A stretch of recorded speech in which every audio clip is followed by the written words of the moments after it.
Dress కావాలంటే కనీసం 3-4 మాసాలు నేత వేసి అవన్నీ కుట్టినట్టయితే ఒక డ్రెస్ అవుతుంది. మరి సింగిలాల్ గారు పెద్ద కోరిక కోరినారు, ప్రభుత్వంతో చెప్పి ఒప్పించి ఇచ్చే ఈనాటి ఇంత చక్కటి కార్యక్రమాన్ని అందిస్తున్న మా సోదరులు, నా బంజారా సోదరులు, ఈ కమిటీ సభ్యులందరికీ పేరు పేరున శిరస్సు వంచి నమస్కరిస్తున్నాం. అలాగే యాడిలోవంకు బాయిలోవంకు రామ్ రామ్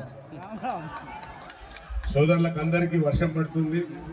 మంచి ఆశీర్వాదంతో, సేవలాల ఆశీర్వాదంతో ఈ పంటలు సమృద్ధిగా పండి నా తండాలలో ఉన్న సోదరులందరూ కూడా చక్కగా తమ వ్యవసాయం పైన దృష్టి సాధిస్తారు. కాబట్టి బంజారాలు అంటేనే ప్రకృతిని ప్రేమిస్తారు, కష్టపోతులు, వారికి మనసు చాలా ప్రేమించే గుణం తప్ప ద్వేషించే గుణం లేదు.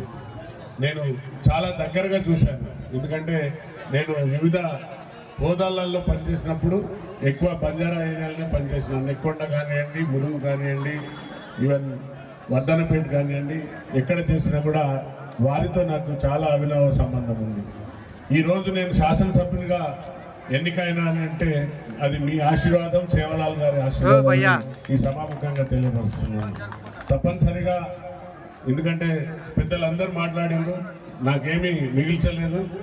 మా ప్రొఫెసర్ గారు సీతారాం అన్న ఇద్దరం చాలా మిత్రుల్లాగా, ఒక కుటుంబం, ఫ్యామిలీ లాగా.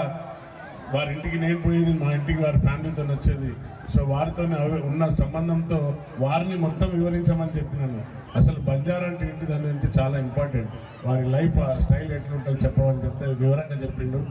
అలాగే నేను, డాక్టర్ రామచంద్ర నాయక్ గారు, తర్వాత మా విప్ మురళీ నాయక్ గారు, ఇంకా మిగతా ఎమ్మెల్యేలు రామ్దాస్ నాయక్ నాకు కూడా అవకాశం కల్పింది. ఆ రోజు సేవాలాల్ యొక్క పుట్టినరోజు సందర్భంగా క్యాలెండర్ ఆవిష్కరించి ఇదే విషయాన్ని అడిగినాం.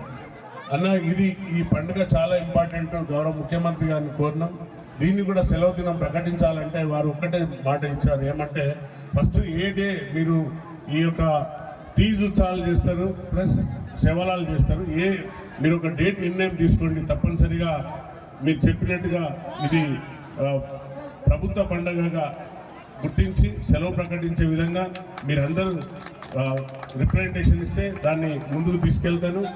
అలాగే పెద్ద కోరిక కోరిండు మా సింగిలాల్ భాయ్, అది 10,000 అవుతుందంట ఖర్చు ఒక డ్రెస్ తయారు చేయడానికి. మరి బతుకమ్మ చీర మీకు ఎంత కష్టమో తెలుసు, బతుకమ్మ చీరకు వీటికి కంపేర్ చేస్తే ఎంత ఖర్చు అవుతుందో తెలుసు. అయినా కూడా తప్పనిసరిగా ఈ ముందుకు తీసుకెళ్తాను. సీఎం గారి దగ్గరికి తీసుకెళ్ళి మీ యొక్క కోరికలను, నా కోరిక కూడా తెలియపరుస్తాను. అలాగే ఏదైతే కమిటీ హాల్ అయిందో ఆ కమిటీ హాల్ను కూడా అతి త్వరలోనే ఈ ఫస్ట్ వీక్, సెకండ్ వీక్